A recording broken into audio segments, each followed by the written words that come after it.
आओ मैं तुम्हें वो उस बारगाह पे ले जाऊं जिसने सबको शान अता फरमाई है।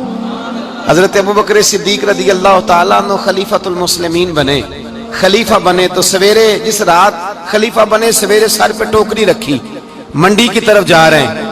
हजरत उमर फारूक रदी अल्लाह ताला अन्हु मौला अली शेर खुदा को किसी ने बताया कि वो तुम्हारा खलीफा तो जा रहा है मजदूरी करने, वो तो जा रहा है कमाई करने।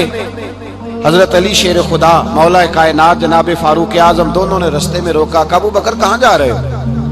फरमाने लगे काम करने जा रहा हूँ, मजदूरी करूंगा, मंडी में जाऊंगा, तिजारत करता था उसको जारी रखूंगा, बच्चों का पेट भी तो पालना है। अब तुम्हारी हुकूमत के पीछे बच्चे तो नहीं ना भूखे मरवा लेने, मैंने कुछ करना तो है।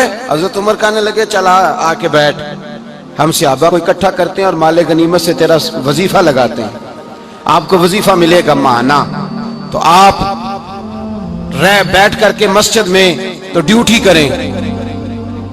बैठ गए, मुशावरत हुई तो हज़रत अबू बकर सिद्दीक रज़ी अल्लाह ताला अन्हु से पूछने लगे जनाब बतलाइए आपका कितना वजीफा लगाया जाए? तो हज़रत अबू बकर सिद्दीक फरमाने लगे उतना लगा दो जितनी एक मजदूर की तनख्वाह होती है।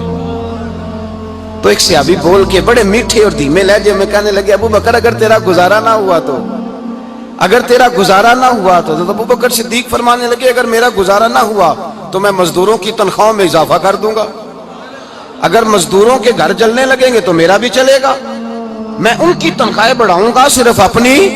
तो मजदूर के हुकूक का तायुन किया। सबसे पहले तो मेरे नबी पाक अलैहिस्सलाम ने मना फरमाया, फरमाया जिसको मजदूरी पर रखो पहले उसके साथ उजरत तय करो।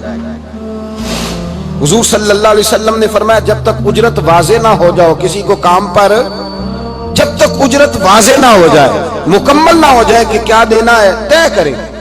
क्या लोगे जो जनाब दे देंगे ले लूंगा, शरीयत इसको पसंद नहीं करती, महबूब नहीं रखती। पहले उसके साथ पहला हक मजदूर को यह दिया कि उसकी उजरत पहले, बोलिए उजरत पहले उजरत तय होगी, ये पहला हक है। और मजदूर का दूसरा हक क्या बयान किया मेरे नबी पाक ने?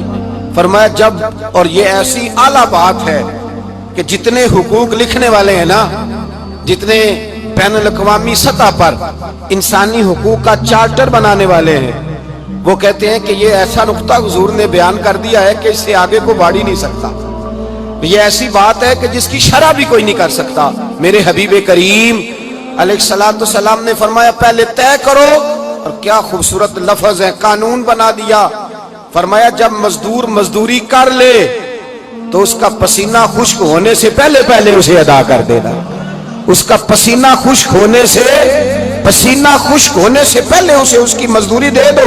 एक सहाबी अपने खादिम गुलाम को मार रहे थे तो मेरे नबी पाक तशरीफ लाए। फरमाया क्यों इसे मार रहा है? हुजूर गलतियां बड़ी करता है।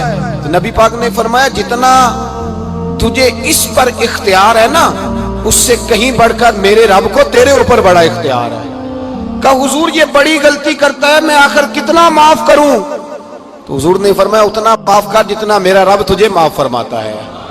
पता है तेरी सुबह से लेकर शाम तक कितनी कोताहियां हैं। दरगुजर का हुक्म दिया। पहला हक ये दिया मजदूरी तय करो, दूसरा हक ये दिया पसीना खुश्क होने से पहले अदा करो, तीसरा हक ये दिया कि उससे दरगुजर करो, गलती हो जाए तो दरगुजर करो। तो या रसूल अल्लाह मजदूरी कितनी दें? मेरे नबी पाक बुखारी मुस्लिम हुजूर सैयद आलम सल्लल्लाहु अलैहि वसल्लम ने फरमाया मजदूर का हक बयान किया नबी पाक ने, और एक बात इरशाद फरमाई तो उसके अंदर कई पहलू, एक हदीस में कई पहलू बयान फरमाए। हबीब पाक ने फरमाया जैसा तुम खाते हो वैसा ही उसे। भाई बस खत्म हो गई बात। इतनी बड़ी बात कर दी सरकार ने। कभी देखा है आपने कि मजदूर को ऐसे खिलाया जा रहा हो जैसा मालिक खा रहे हैं? हुजूर ने फरमाया भाई मजदूरों का हक ये है कि जैसा तुमने खाना है वैसा उसे खिलाना है, और फरमाया जैसा तुमने पहनना है वैसा उसे पहनाना है। और फिर मेरे हबीब करीम अलैहिस्सलातु सलाम ने इरशाद फरमाया उसकी हिम्मत से बढ़कर तुम उस पर बोझ नहीं डाल सकते। जितना काम वो कर नहीं सकता उतना तुम उसे दे नहीं सकते। और फरमाया अगर उतना काम देना है जो उसकी हिम्मत से ज्यादा है तो मैं उसके मालिक को कहता हूं वो भी उठ के मजदूर के साथ काम पे लग जाए, उठे उसके साथ काम में शरीक हो जाए। मजदूरी का भी तायुन फरमाया। और फिर उसको काम किस मिकदार का देना है। मजदूर को کس قدر زیادہ اس پر بوجھ ڈالا جائے گا، یہ بھی مصطفیٰ کریم نے بیان فرمایا۔ فرمایا جو لا یکلف اللہ نفسا الا وسعها، اللہ بھی تم پر وہ بوجھ نہیں ڈالتا جو تم اٹھا نہیں سکتے، تو کسی مزدور کو تم ایسا کام نہیں بتاؤ گے۔ حضرت عثمان غنی رضی اللہ تعالیٰ عنہ ایک دن حضرت عمر فاروق سے کہنے لگے عمر بس کر دے یار، تیرے بعد بھی تو لوگوں نے خلیفہ بننا ہے، کیسے کوئی تیرے رستے پہ چلے گا؟ تو حضرت عثمان غنی سے جناب عمر کہنے لگے کیا ہو گیا؟ آپ فرمانے لگے کل میں دیکھ رہا تھا کہ لوگ باغ میں مزدوری کر رہے تھے اور آپ امیر المومنین ہو کے ان کا ہاتھ بٹا رہے تھے، ہاتھ بٹا رہے تھے۔ تو حضرت عمر کہنے لگے بوڑھے تھے، بیمار تھے، مزدوری کر رہے تھے تو پسینہ بہہ رہا تھا، کیا ہو گیا اگر تھوڑا سا میں نے ساتھ دے دیا؟ حضرت جناب سیدنا فاروق اعظم یہ لفظ کہتے ہوئے رو پڑے۔ آپ فرمانے لگے میں کسی بادشاہ کا شہزادہ نہیں، میں بھی اسی باپ کا بیٹا ہوں جو اونٹ چرا کے گزارا کیا کرتا تھا۔ میں نے آگے بڑھ کے لوگ حیثیت بھول جاتے ہیں، اپنی حیثیت بھول جاتے ہیں۔ اللہ تبارک و تعالیٰ جب کچھ عطا کرتا ہے ان کا رویہ اپنے ماتحتوں کے ساتھ اتنا سخت اور جابرانہ آمرانہ ہو جاتا ہے، اس قدر زیادہ ان کے لب و لہجے میں کڑواہٹ آ جاتی ہے، اس قدر زیادہ ان کی طبیعتوں کے اندر سختی اور غرور بھر جاتا ہے کہ وہ احساس ہی نہیں کرتے کہ جو سامنے بیٹھا ہے وہ بڑا ایک دکھی انسان ہے اور وہ تکلیف میں ہے، وہ آزمائش میں اپنے آپ کو مبتلا سمجھ رہا ہے۔ حضرت ابو ذر غفاری رضی اللہ تعالیٰ عنہ فرماتے ہیں میں اپنے ماتحتوں کے حق میں بڑا سخت تھا، سخت تھی میری طبیعت، میرے غلاموں کی جرت ہی نہیں تھی کہ وہ میرے سامنے گفتگو کر سکیں اور ٹھہر بھی سکیں۔ فرماتے ہیں جس دن میں کلمہ پڑھنے گیا، جس دن میں حضور کی بارگاہ میں، تو میں نے کہا حضور کوئی خاص نصیحت؟ تو نبی پاک نے فرمایا میری نصیحت تیرے لیے یہ ہے کہ جیسا تو نے کھانا ہے ویسا ہی غلام کو کھلانا ہے، جیسا تو نے پہننا ہے ویسا ہی غلام کو پہنانا ہے۔ حضرت ابو ذر کہتے ہیں جو میرے اندر کمی تھی وہی میرے نبی نے نصیحت کر دی، جو میرے اندر کوتاہی تھی وہی غیب جاننے والے رسول نے بتلا دی۔ فرماتے ہیں میں گھر گیا، جب میں جاتا تھا تو ملازموں کا سانس خشک ہو جاتا تھا، وہ کانپنے ہانپنے لگتے تھے کہ جانے اب یہ کیا کرے گا۔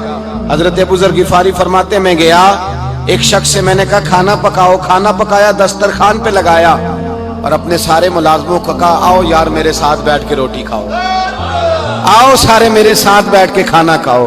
فرماتے ہیں انہوں نے کھانا کھایا، پھر میں ان کو بازار لے گیا، جیسے کپڑے میں پہنتا تھا ویسے میں نے ان کے لیے بھی خریدے۔ فرماتے ہیں میرے غلام کہنے لگے آقا خیر تو ہے نا، خیریت تو ہے نا، کیا ہوا؟ مزاج مبارک تو ٹھیک ہے، کیا ہو گیا؟ اور یہ جو ہم فضا کو اتنا خوبصورت دیکھ رہے ہیں اور یہ جو ہم اتنی پیاری ریم جھیم برستی دیکھ رہے ہیں یہ جاری رہے گی یا ایک دن کی ہے؟ تو حضرت ابو ذر غفاری رو پڑے، کہنے لگے اب تمہیں ابو ذر غفاری بدلا ہوا ملے گا، اس لیے کہ اب میں وہ نہیں رہا، اب میں رسول اللہ کا کلمہ پڑھ کے غلام مصطفیٰ بن گیا ہوں، اب میں بدل گیا ہوں، میری طبیعت بدل گئی۔ غلاموں کے حق میں حضرت مولا علی شیر خدا غلام کو لے کر کے گئے دکان پر، حضرت مولا علی غلام کو لے کر گئے کپڑے کی دکان پر، 2 جوڑے خریدے، ایک کم قیمت کا ایک زیادہ قیمت کا، ایک کم قیمت کا ایک زیادہ قیمت کا، 2 جوڑے خریدے۔ جب واپس لوٹے تو غلام سے کہنے لگے تو اپنا لے لے۔ غلام کو پتا تھا کہ اس زمانے میں ہوتا کیا تھا، اس نے کم قیمت کا جوڑا اٹھایا۔ حضرت علی فرمانے لگے عجیب آدمی ہے، یہ تو تیرا نہیں، یہ تو میرا ہے۔ اس نے کہا حضور کس طرح سے؟ آپ فرمانے لگے تیرے لیے قیمتی جوڑا اس لیے خریدا ہے کہ تو جوان ہے، اور میں نے اپنے لیے اس لیے چھوٹا خریدا ہے کہ میں تو اب بوڑھا ہو گیا ہوں، مجھے تو حاجت نہیں۔ کہنے لگا حضور بوڑھے اور جوان کا مطلب نہیں، آپ علی ہیں، من کنت مولا فہذا علی، علی مولا، علی مولا، آپ چونکہ مولا علی ہیں اور آپ امیر المومنین ہیں، لہذا آپ نے تخت پر بیٹھنا ہے، آپ نے سلطنت کو چلانا ہے، آپ پہنیے۔ حضرت علی فرمانے لگے تو میرا غلام بنا ہے نا، تو نے ابھی میرے نبی کا دیدار نہیں نہ کیا، تو بعد میں آیا ہے نا، اگر تو اس دور میں ہوتا تو جان جاتا کہ یہ عمل میرا ہے، پر اس کے پیچھے جو نصیحت کے پھول ہیں وہ مصطفیٰ کے عطا فرمائے۔